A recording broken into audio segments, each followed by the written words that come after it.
Ada seorang ulama namanya Ibrahim Al-Asom. Kalau pernah dengar. Beliau disebut Al-Asom itu karena emang beliau orang yang sangat terjaga.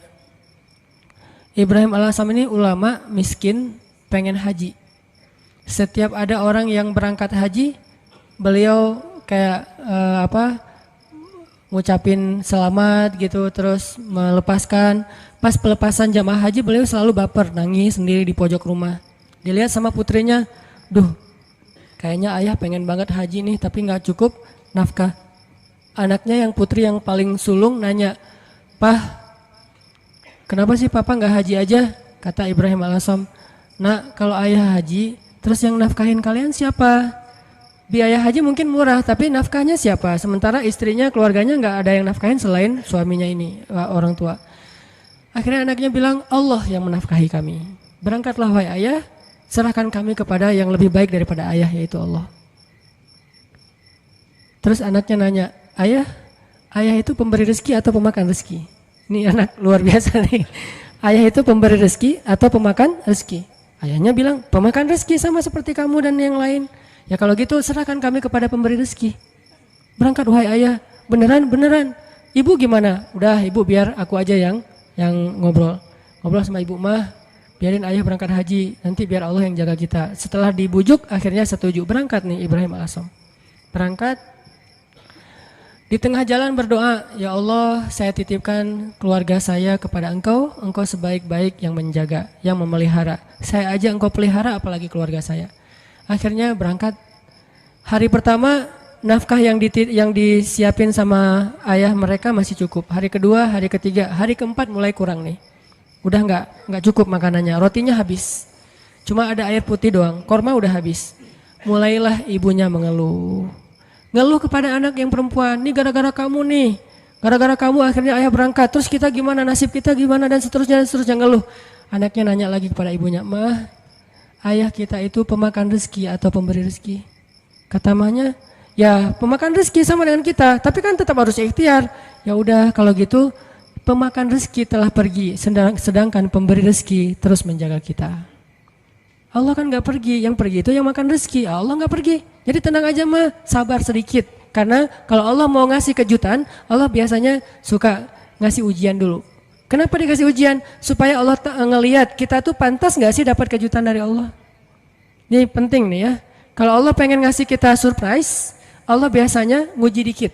Kenapa diuji? Karena Allah pengen lihat kita tuh pantas gak sih dapat surprise yang luar biasa dari Allah. Kalau kita bersabar, Allah kasih tuh kejutan yang luar biasa. Sabar mah, sabar. Gak lama kemudian lewatlah satu rombongan dari raja. Rombongan pangerannya lewat berburu kehabisan air.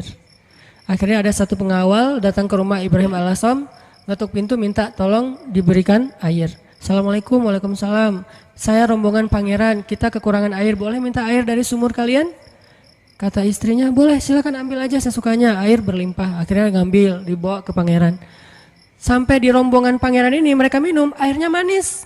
Gak seperti air sumur yang lain, kayak dikasih gula gitu, manis banget airnya. Ini air kok manis? Akhirnya pangerannya heran, "Nih kamu dapat dari sumur mana sih kok airnya kok rasanya manis dan segar gitu?"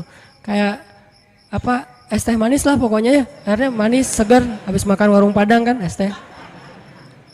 Akhirnya mereka balik ke rumah itu, tanya, "Ini rumah siapa?" "Ini rumah Ibrahim Al-Asom." "Oh, Ibrahim Al-Asom selebgram itu gitu." Kan terkenal Ibrahim Al-Asom waktu itu jadi selebgram, semua orang tahu, tapi nggak tahu wajahnya, cuma tahu namanya, nama besar lah ya. "Oh, Ibrahim Al-Asom ulama besar itu ahli tasawuf." Ya, seperti yang orang-orang sering ngomong-ngomong. "Oh, kalau gitu kami merasa terhormat bisa minum air yang berkah dari rumahnya Ibrahim Al-Asom." "Wah, ibu kemana?" "Ibrahim Al-Asom lagi berangkat haji." "Apa yang kalian butuhkan?" "Allah yang mencukupkan segala kebutuhan kami." Kan harga diri ya, nggak mau mengemis. Akhirnya pangeran ini ngomong ke semua menteri, "Keluarkan semua barang-barang berharga kalian, serahkan kepada keluarga Ibrahim Al-Asom sebagai bentuk terima kasih karena udah nolong kita ngasih air." Akhirnya mereka ngasih emas segala macam berpeti-peti gitu, taruh di rumah Ibrahim Al-Asom dan mereka melanjutkan perjalanan. Setelah mereka pergi, anak perempuan ini bilang lagi, "Mah, ayah itu pemakan rezeki atau pemberi rezeki?" "Wah, pemakan rezeki." Allah yang semangat sekarang. Mamanya udah semakin yakin. Ayahnya pulang, harta itu belum habis. Selama beberapa tahun mereka bisa makan tanpa harus bersusah payah. Nah ini artinya tingkat keyakinan kepada Allah itu setelah ikhtiar pastinya memberi kita kejutan-kejutan yang kita nggak pernah bisa ngebayangin. Nah dalam hidup kita kadang-kadang harus berani bertaruh karena Allah. Kan kita sering gambling karena manusia kan? Kita gambling ngutang ke satu perusahaan yang nanti bayarnya lebih mahal, lebih bertambah, kita ngutang 10 juta, bayarnya jadi 13 juta, kita gambling, ketutuplah, orang saya nanti untungnya sekian-sekian, gambling kan? Kenapa kita berani gambling kepada makhluk yang bahkan tidak ada niat baik untuk menolong kita? Tetapi kita tidak berani gambling kepada Allah yang bahkan berjanji pasti akan menolong kita selama kita di jalannya. Kenapa nggak berani gambling kepada Allah? Nikah tunggu mapan dulu. Kenapa nggak gambling aja? Nikah nanti Allah mapankan. Bukankah janji Allah gitu? Kalau mereka fakir, kalau mereka fukoro, kalau mereka nggak punya makan, Allah yang akan memberi makan. Kan beres. Jadi datang ke calon mertua, Pak, saya pengen melamar anak Bapak. Udah punya kerja apa? Belum, Pak. Terus gimana memberi makan anak saya? Allah yang memberikan makanan. Dan ngomongnya jangan ragu-ragu, yakin. Allah Pak, Bapak mau saya sebutin hadis-hadisnya. Siapin aja buku hadisnya beberapa lembar ya. Silakan Bapak boleh dibaca-baca pas waktu senggang. Mungkin waktu itu nggak langsung diterima, hidayah orang kan bertahap ya. Waktu itu minimal dia udah ngerti dulu. Hari seminggu kemudian setelah dia baca hadis-hadis akhirnya dia nelpon untuk ngomong lagi minta hadis yang lain. Tapi nggak nerima-nerima gitu. Cuma pengen belajar agama doang. Intinya teman-teman, yakin sama Allah, bukan nunggu mapan baru nikah. Nikah Allah mapankan. Nunggu punya bekal baru berangkat ke luar negeri ke Mesir. Berangkat dulu, nanti Allah kasih bekal. Tahu itu yang sering saya jelasin, yang kalau di YouTube kan rame tuh, gimana saya berangkat ke Mesir nggak bawa bekal. Ikhtiar udah mentok, dan mentok-mentoknya cuma dapat $1.000. Udah mentok banget tuh. Tabungan dikuras, kemudian ikut beberapa perlombaan supaya dapat hadiah. Memang waktu itu saya nggak ikhlas, pengen juara supaya dapat hadiah, dapat 500.000, dapat 1 juta. Wah bisa dikumpulin $1.000, habis bayar tiket sama travel, nggak ada uang sisa sama sekali, Rp1 juga nggak. Kan ikhtiarnya udah mentok nih. Apakah doa pernah mentok? Doa itu nggak ada mentoknya, ada aja terus. Ya udah ya Allah, saya udah ikhtiar, dapatnya cuma $1.000. Sisanya pasti banyak, cuman ada di sisi Allah, bukan di sisi saya. Ada banyak, cuman di sisi Allah. Allah ghaniyun, Allah maha kaya. Wa ma indallahi khair, dan apa yang ada di sisi Allah pasti lebih baik daripada yang di sisi kita. Allah ngasihnya pas kita butuh. Sekarang saya kan belum butuh, butuhnya buat bayar travel. Ya udah Allah bayarin dulu buat travel. Kalau buat makan nanti ngasihnya pas mau makan, jangan sekarang. Kita kan sering yakinnya kalau udah ada di tangan kita, bukan di tangan Allah, dan itulah derajat keyakinan kita. Makanya yang terjadi keajaiban dalam hidup kita itu ya gitu-gitu aja. Kita yakin apa yang ada di tangan kita, bukan yakin apa yang ada di tangan Allah. Terus jangan di tangan Allah, saya gimana nanti? Ya pas kita butuh Allah kasih. Jadi ibaratnya kita kayak nitipin duit ke orang yang sangat terpercaya, orang tua kita gitu. Atau ke istri, Mama pegang ya, kita lagi kayak traveling berdua nih sama pasangan. Yang kamu yang pegang duitnya, kasih berapa? 10 juta, jalan ke Bali gitu.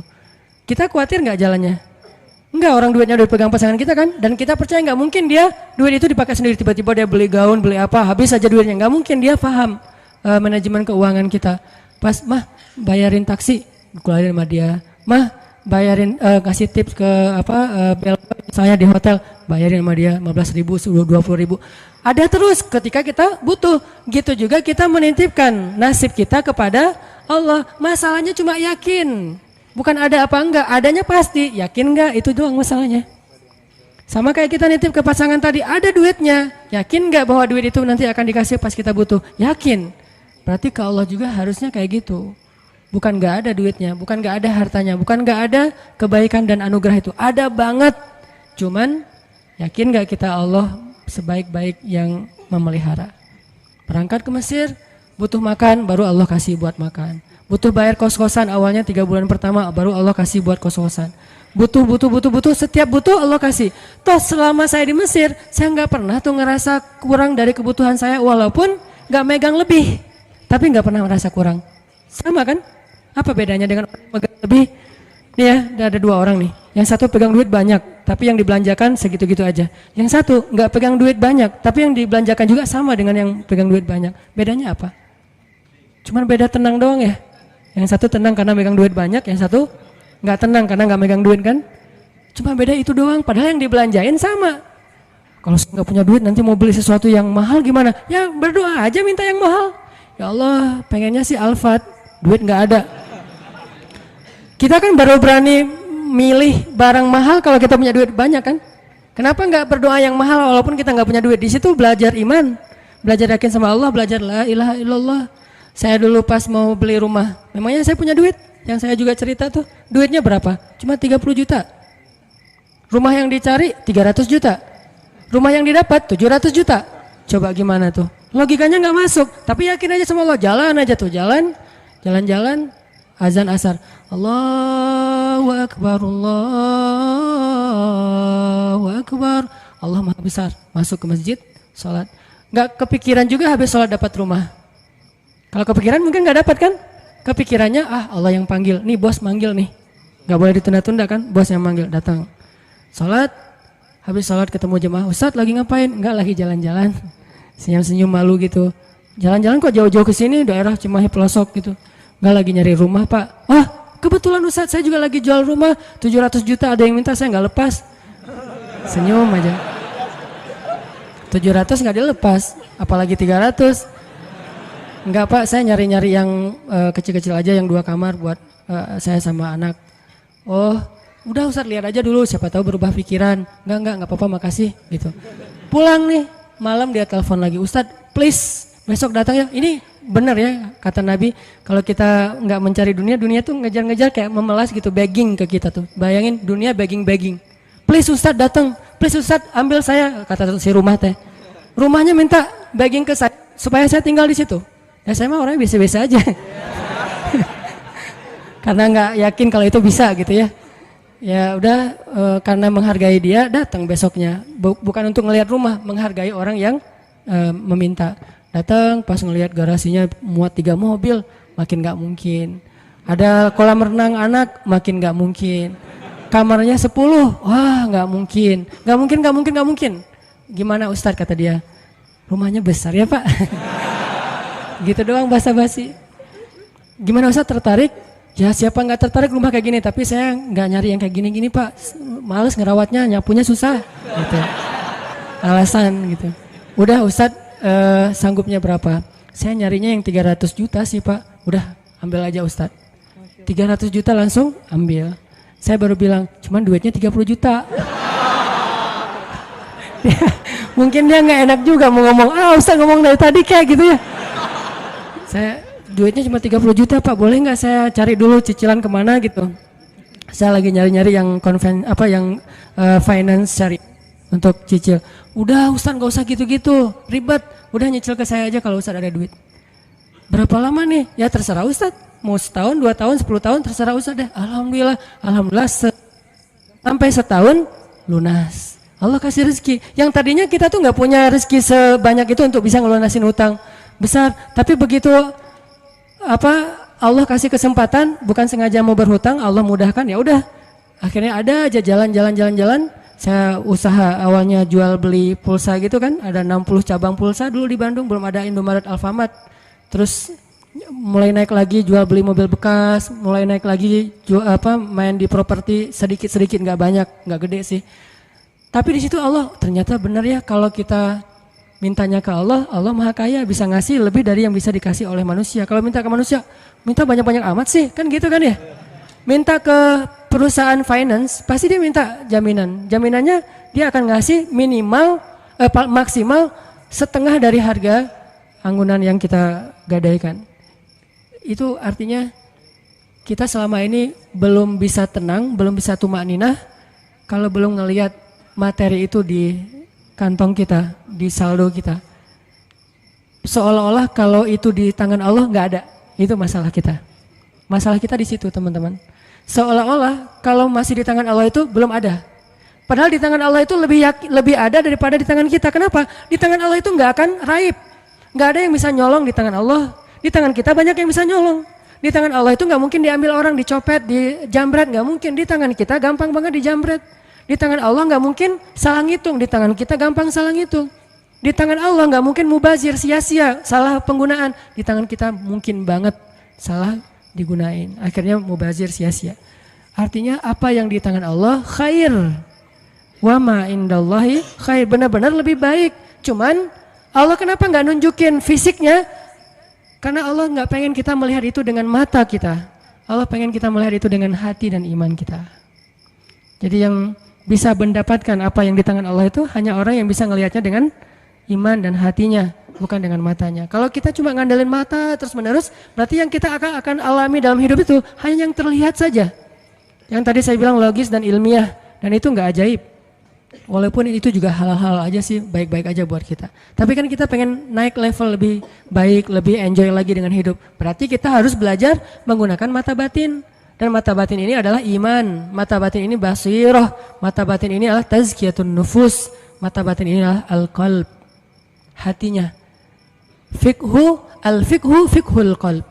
Pemahamannya bukan pemahaman fikiran, pemahamannya fiqhul qalb, fiqhul qulub, difahami dengan hati. Itu teman-teman dalam segala urusan, mau kerjaan, mau skripsi, mau kuliah, mau jodoh, mau apapun, gunakan bukan hanya mata fisik kita untuk melihat kayak nggak ada tanda-tandanya nih. Mungkin di sini nggak kelihatan, tapi di sini Allah yang mendatangkan. Tiba-tiba ada keajaiban terjadi dalam kehidupan kita. Dan saya sering ngalamin yang kayak gitu-gitu tuh sering banget. Termasuk ketika dapat musibah. Kalau kita tahu bahwa kalau kita dapat musibah dan kita ridho, bukan ikhlas ya. Kalau ikhlas kan ibadah. Kalau musibah namanya ridho. Walaupun orang Indonesia suka bilang yang ikhlas ya, bukan yang ikhlas, yang ridho ya gitu. Kalau kita ridho dengan satu musibah lalu kita serahin sama Allah, Allah tuh gantiin yang lebih banyak loh.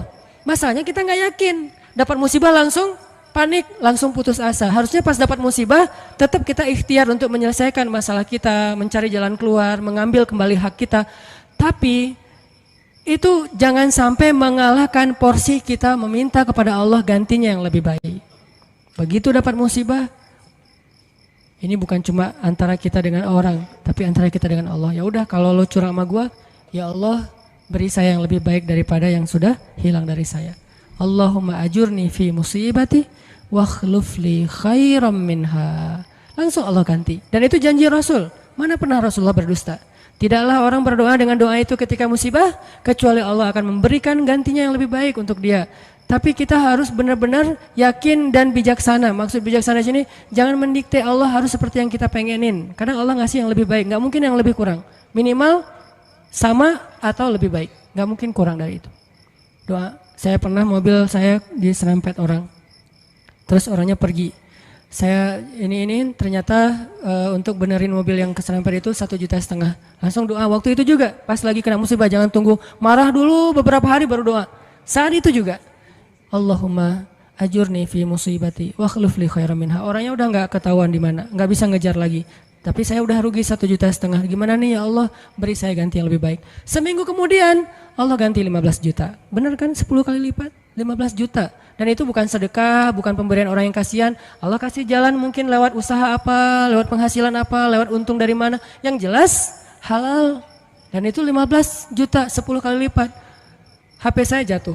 HP waktu itu harga yang punya pertama harga 2 juta. Ada qiyamul lail di masjid markasnya Pemuda Hijrah. Saya bangun jam 2, acaranya jam 2. Jadi udah telat kan. Bangun langsung panik gitu. Orang-orang pada nunggu. Miss call udah 15 gitu, banyak banget. Ustaz di mana aja? Akhirnya panik, wudu. Karena panik pakai baju segala macam, HP jatuh dan kacanya langsung pecah dan gak bisa dipakai. Saat itu juga saya doa, ya Allah beri saya ganti yang lebih baik darinya. Berangkat ke masjid. Paginya Allah ganti dengan Note 5 yang waktu itu harganya 10 juta. Gimana caranya? Allah punya banyak cara, ada aja. Tiba-tiba ada usaha ini yang mungkin untung sedikit, dari sini ada apa, ada yang hadiah atau ada apa. Banyak banget subulana, jalan-jalan kami. Tinggal minta aja sama Allah. Sehingga kalau kita yakin dengan ini, begitu diputusin. Kita adik kakak aja ya, nggak apa-apa. Langsung nih.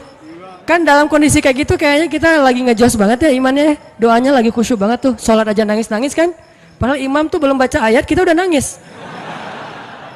Allahu Akbar. Takbirnya aja khusyuk, coba subhanallah itu.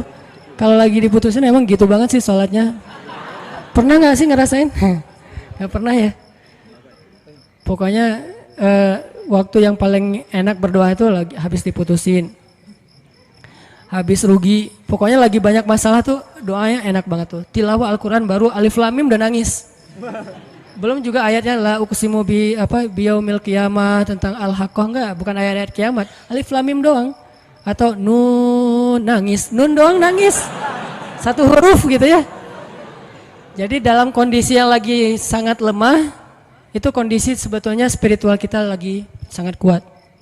Jadi secara fisik atau secara emosi kita lagi lemah-lemahnya, di saat yang sama berarti spiritual kita lagi kuat-kuatnya. Gunakan kesempatan itu. Biasanya kalau emosinya lagi stabil, lagi nyaman, spiritualnya lemah. Seringnya tuh kayak gitu kan. Lagi gak ada masalah, lagi nyaman nih, semuanya kayaknya asik-asik aja. Kita doa juga, Rabbana atina fid dunya hasanah. Ada yang lebih parah, ya Allah samain aja deh dengan yang sebelah gitu kan. Saking malesnya berdoa, doa sholat juga bacanya yang standar-standar aja, al-ikhlas. Karena cuma itu yang ikhlas, yang lain gak ikhlas. Tapi begitu emosional kita lemah, di waktu yang sama, spiritual kita langsung kuat. Entah kayak gimana, itu mungkin fitrah manusia ya. Asal emosionalnya lemah langsung kuat. Dan itu spontan kadang-kadang teman-teman. Saya dulu pernah tinggal di rumah kontrakan di sebelah,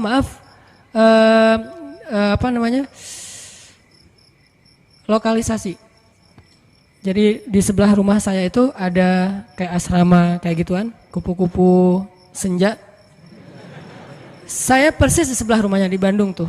Namanya Jalan Saninten. Kan ada Saritem, ada beberapa kan. Nih ada Saninten juga.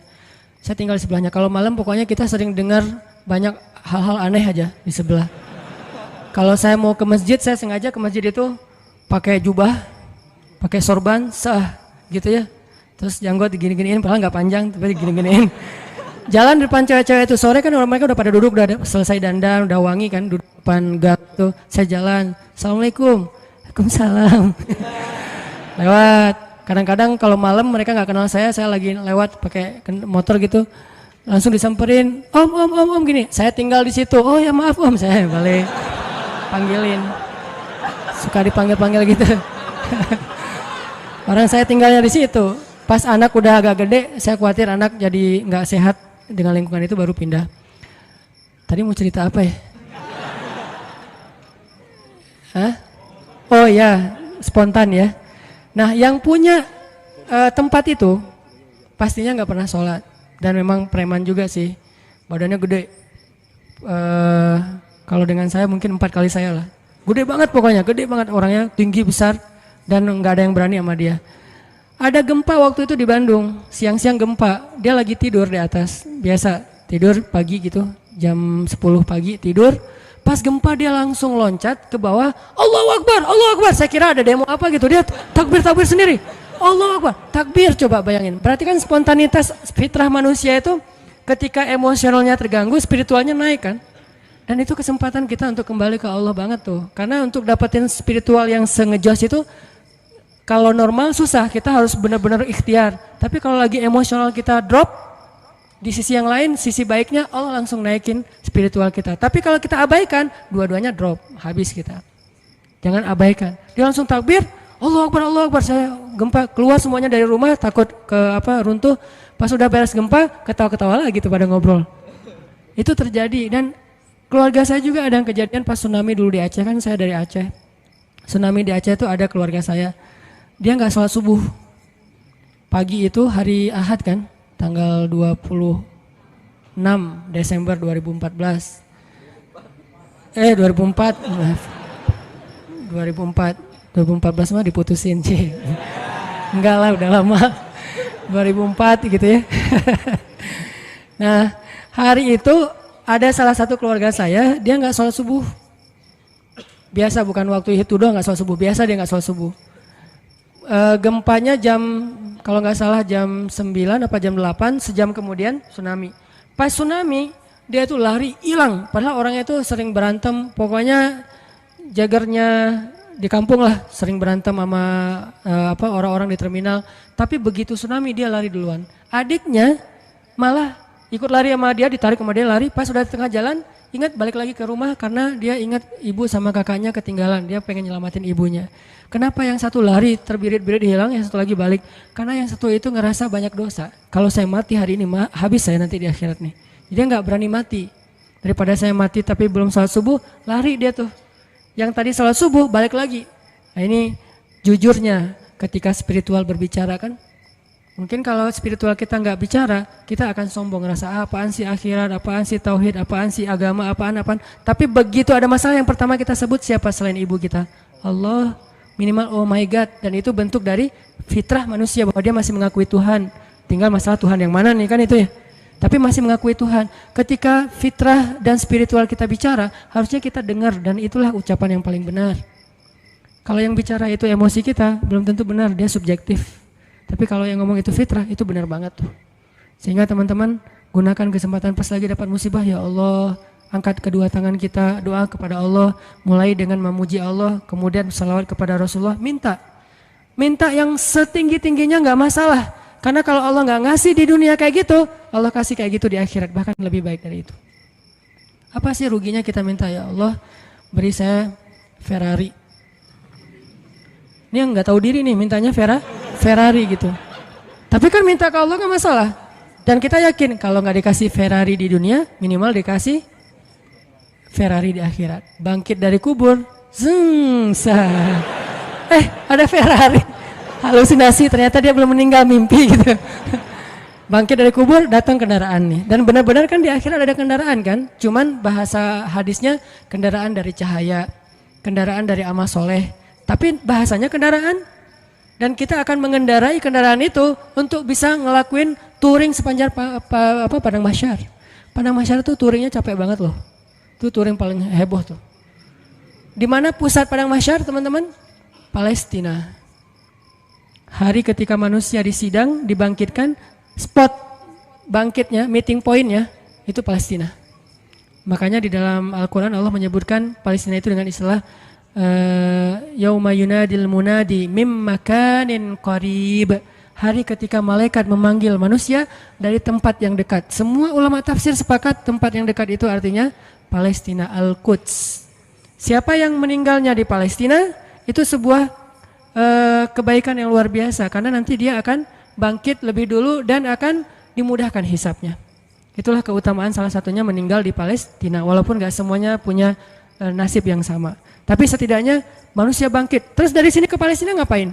Gimana jalannya? Mau jalan kaki? Dari Bekasi ke sini aja tadi berapa jam jalan kaki kan?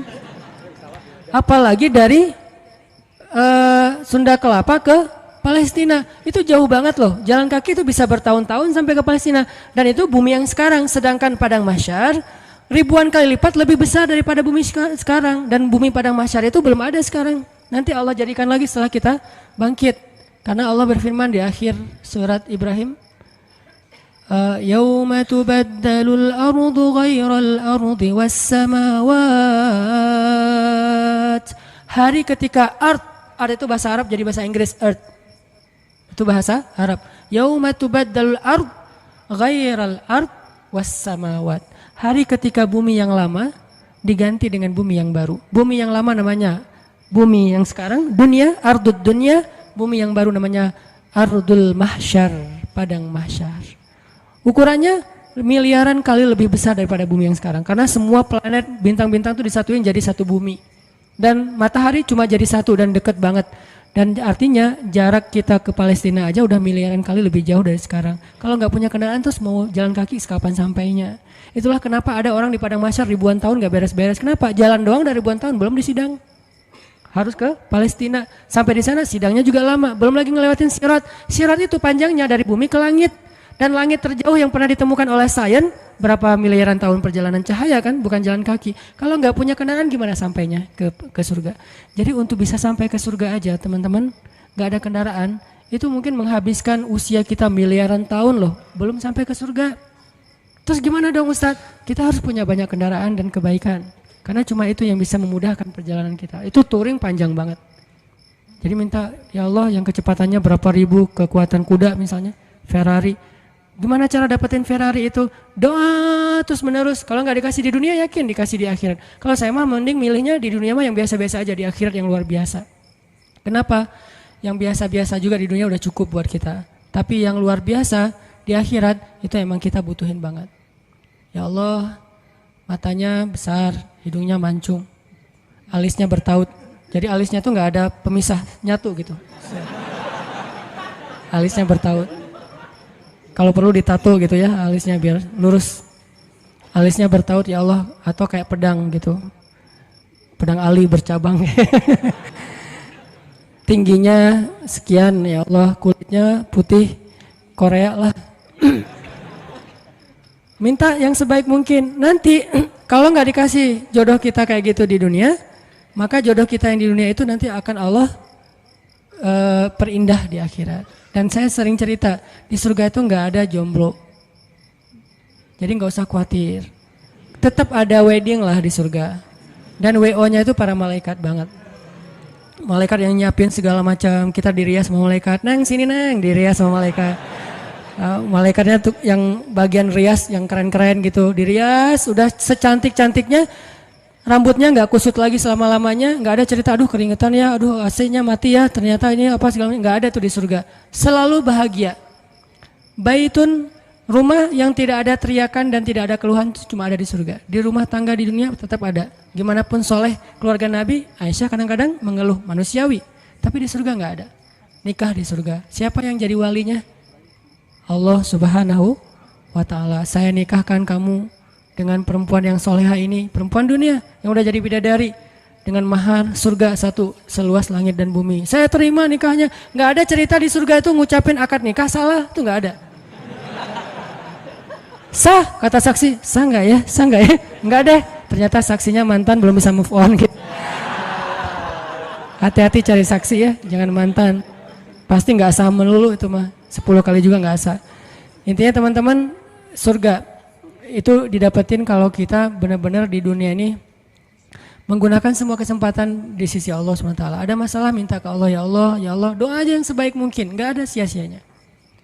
Itu beberapa kisah yang mudah-mudahan bisa booster semangat kita beramal soleh dan selalu hadir dalam majelis para ulama. Dengerin taklim itu bukan berdebat ya, bukan untuk kita menganggap diri kita paling benar, yang lain salah, kita masuk surga, yang lain neraka, kita petunjuk, yang lain sesat, bukan. Dengerin taklim tuh untuk apa? Ngecas iman kita masing-masing. Jadi kalau dengerin materi, oh ini teman gua banget nih, ini dia banget nih, ini istri banget nih, ini suami banget, enggak, ini saya banget. Saya sering banget tuh dengerin taklim yang kayaknya khatib itu kayak ngomongin saya tuh. Kan saya udah 2 tahun ini enggak khutbah Jumat, jarang banget khutbah Jumat, sengaja enggak ngambil jadwal khutbah karena saya pengen jadi yang mendengar. Kalau dulu setiap Jumat khutbah, kalau sekarang setiap Jumat pengen dengerin ceramah. Sering banget tuh pas denger ceramah si khatib itu kayak kenal saya padahal kita nggak kenal. Yang diomongin saya aja tuh. Ada orang begini-begini lah saya tuh. Kalau kayak gini dia begini, dia ngomong dan segala macam, dia kadang-kadang membicarakan sesuatu yang dia tidak amalkan. Dah gua banget nih. Terus aja kayak diceramahin seolah-olah satu masjid itu isinya cuma saya sendiri. Gak ada yang lain. Kan kita sering kan kayak gitu ya. Kenapa?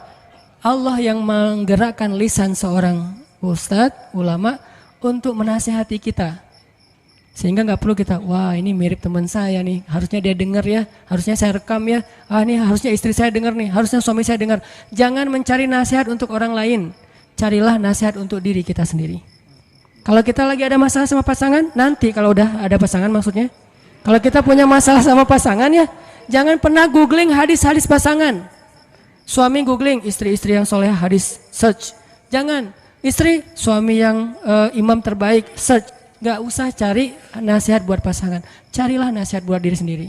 Suami hadis-hadis suami yang penyabar, search. Ketemu nih, kita jadi semangat lagi.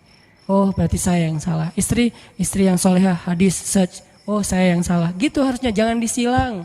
Kalau disilang semuanya saling menuntut dan saling menyalahkan. Kalau sesuai dengan masing-masing kapasitasnya, semuanya saling memperbaiki diri. Cari buat diri kita. Ikut taklim buat memperbaiki diri, bukan memperbaiki kelompok yang lain. Bukan memperbaiki orang lain, tapi memperbaiki diri kita sendiri. Itu aja, mudah-mudahan ini bisa jadi penyemangat. Saya mohon ampun kepada Allah jika ada yang salah. Mohon maaf jika ada yang keliru. Barakallahu li wa lakum.